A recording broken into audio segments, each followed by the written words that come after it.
40k terrain sucks, and it's where Warhammer goes to die. And so in this video, we are going to save the immersion graveyard that is competitive 40k. Do a quick search on social media and you will see a certain style of terrain dominating. Endless symmetrical L-shaped ruins, completely devoid of character. This is in large part due to the rise of WTC, which focuses on balanced and fair battlefields in competitive play, and results in this.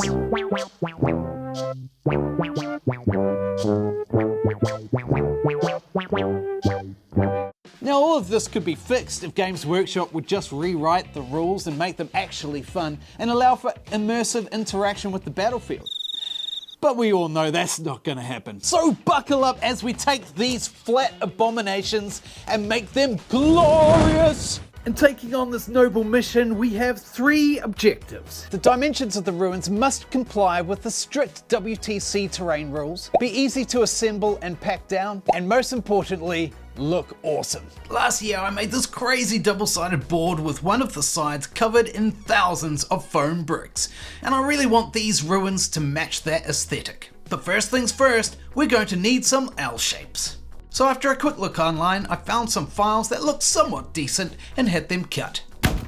They were easy enough to assemble and I can actually see a lot of potential in them, but they do not follow the WTC rules and can't disassemble. So I need to design my own. I have dabbled with some simple designs before, like this measuring widget and hero tracker for Middle-earth strategy battle game. So surely it can't be that hard making some simple L-shaped ruins. I launched Adobe Illustrator and got to work, taking care to make sure the dimensions are correct and they can be easily collapsible. Now that I have the files, it's time to test my first prototype. Creality sent me their new Falcon A1 Pro laser engraver to try, and I'm happy to say it was simple enough to assemble. But I did encounter problems with it connecting to the Wi-Fi, and experienced some mild frustration when it wouldn't communicate with my software. Why aren't you connecting? Just connect! Connect! Creality sent me the necessary import and that did the trick. The autofocus is a really cool feature of this machine, except for the fact that you have to open up a file to be able to access it. Here's a thought, put an autofocus on the side of the machine. You also have to remember to re-home afterwards because otherwise it will start cutting from that central point where it autofocused. Anyway, that mild annoyance aside, the Falcon A1 Pro did exactly what I needed it to, and the honeycomb workbench leads to nice clean cuts without too much of the gross sticky resin discharge. The A1 Pro also has this nifty quick release so you can swap out laser modules. That way you can quickly swap the 20-watt blue diode out for a 2-watt infrared laser, depending on your project. I've been particularly appreciative of the excellent housing and extractor fan for keeping that nasty MDF smoke out of my workspace. All in all, it's a good laser. I just feel like the user interface isn't very user-friendly. Laser cutters are a great tool to add to your hobby arsenal, and it really was so satisfying to be able to cut my first prototype ruins. Okay, well, let's see if these components fit together. I wanted to see what a table of these ruins would look like, so cut a whole lot more and set them up on a fold-out mat. They actually look so bad. I mean, I've checked off the first 2 objectives. They are WTC rules compliant and they are collapsible, but they look like utter dog shit. So it was back to Adobe Illustrator to add some battle damage and make these ruins actually look good. Well, here's version 2, and yeah, they look slightly better, but they're still way too flat and lifeless. I've seen people take terrain like this, give it a bit of a spray paint and call it good, but that's just not me. So I updated my designs again, and this time added a kind of grid pattern. The idea was that the MDF would be like a metal rebar structure. The amount of cutting involved put off a lot of smoke, so I was very grateful for that extractor fan. This also took a long time and is probably super inefficient, but I'm confident this crazy idea will pay off in the end. So now it's time to make a whole lot of foam bricks to cover these templates. Out came the Proxon hot wire cutter and I got to work cutting foam, making sure to have a variety of sizes.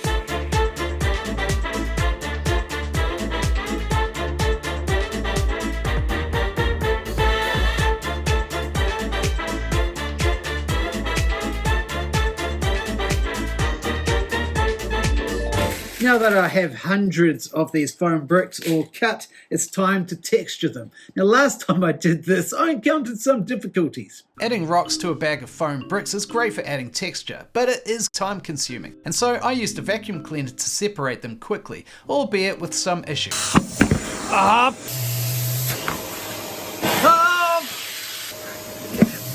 This led to lots of comments on how to be less moronic with my hobby. A common thread was to dump the foam and rocks into water. Always open to new hobby tricks, I gave it a go. This worked great, but the foam brick drying time is my problem, and I don't have the patience for it. We all know how this is going to work out, don't we? Another great idea was to use metal rather than rocks and separate them with a magnet. This actually worked amazingly well, but the resulting texture on the bricks isn't quite as authentic as it is when using rocks. Is there such a thing as magnetic rocks? Anyway, I had one last hobby hack to attempt. I plan to fully mechanize the process. I have this old garlic container. Woo, still smells like mom spaghetti. And the plan is to turn this into a foam texturing whiz machine.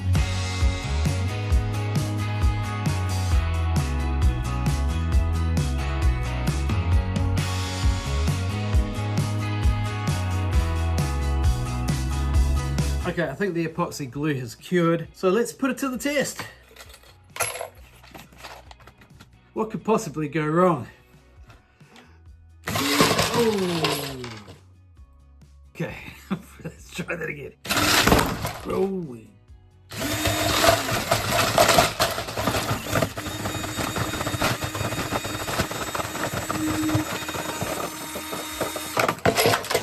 With that epic fail, I resorted back to manual labour and textured the foam. Brick by brick! A fun consequence of the container shake was static charged foam bricks refusing to drop into their container. Just get in there. I now have a whole lot of foam bricks textured, and it's finally time to start gluing them onto my frames. Surely this shouldn't take too long, right? Right? It felt so good to start constructing my brick house. But yeah, it did take a while. Working the bricks to fit around the windows was especially time consuming. But I do find I enter a kind of zen state, like losing yourself in a jigsaw puzzle, or popping bubble wrap bubbles.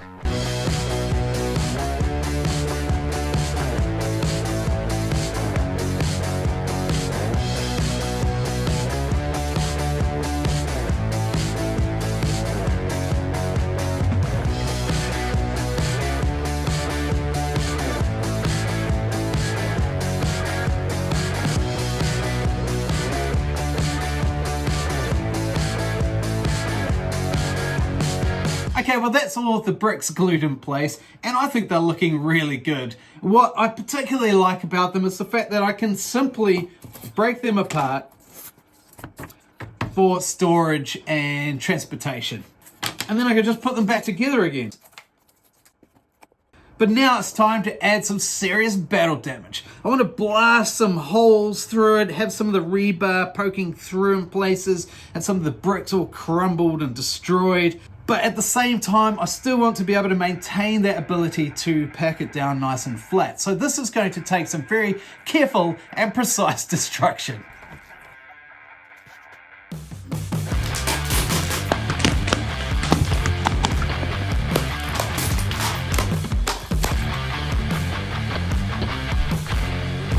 Okay, time to assess the damage.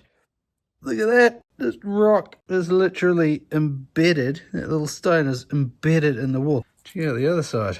Look at that. I mean, you don't get much more authentic in terms of battle damage than that, do you? I mean, short of using some gunpowder or plasma weapons or something. Pow.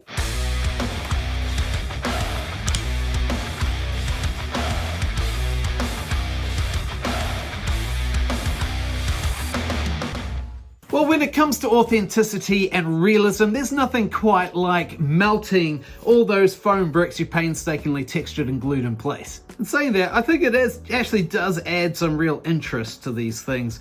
But now it's time for a bit more controlled destruction. Turns out the MDF and foam brick combo is remarkably strong. None of the slingshot impacts punched all the way through, but stabs with the screwdriver did. Using a small pointy stick, I peppered areas of the buildings with bullet holes, concentrating on some areas and creating lines like you'd expect from automatic weapons. I also used clippers to break bits of the MDF rebar and chipped away at the foam to create cracked and broken bricks. It looks a little like I'm talking to myself here, and you'd be forgiven for thinking that my mind had finally cracked under the weight of 1,000 foam bricks. But in actual fact, I'm on a hobby hangout with my patrons over on Discord. If you enjoy this content, then please consider joining my Patreon linked in the description. Becoming a paid member is a great way of supporting my channel and gives you access to exclusive content, works in progress, and a chance to hang out with me directly. Well, digitally at least.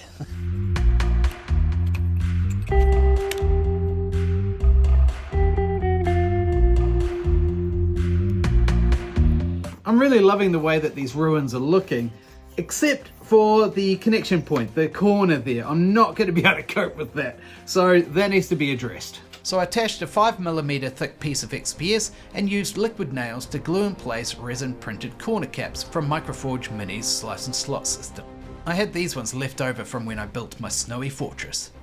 This worked perfectly to hide the joint and just looks so good. And so now we're finally ready for painting.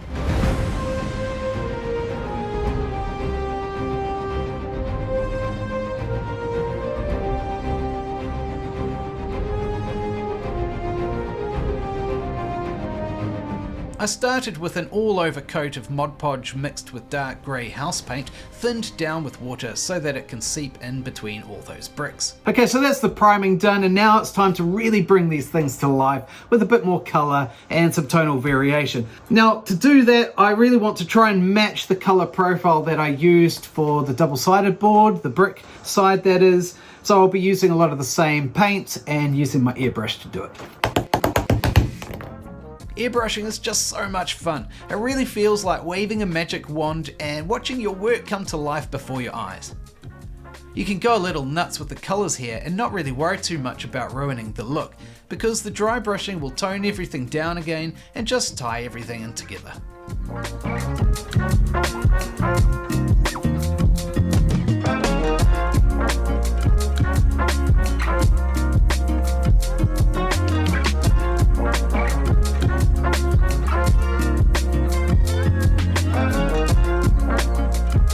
Okay, before we hit the final reveal, let's check if we've met the brief.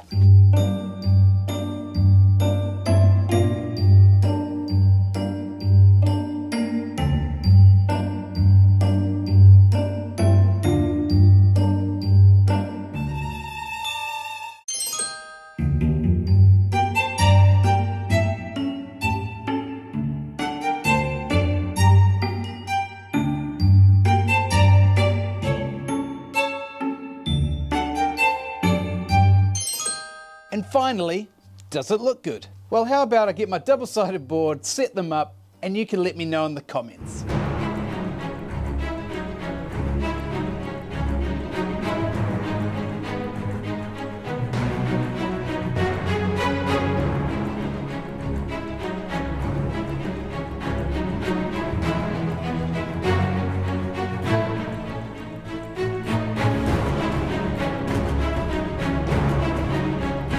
Personally, I think this is a massive improvement on what we usually see with 40k tournament terrain. I mean, sure, with the time it took to make these two ruins, you could probably make about 10 tables worth of rattle can sprayed MDF. But for me, Wargaming has always been about that cinematic and narrative spectacle. Let me know if you'd like to see more terrain builds like this. I reckon it'd be cool to explore some Xenos or Chaos versions of these. And finally, if you liked the video, I would love for you to like, subscribe, and share with your friends. To support the channel, check out the Patreon, buy me a coffee, and affiliate links in the description. And finally, check out these videos if you'd like to see more mad terrain builds, and I'll see you next time at 3D Games.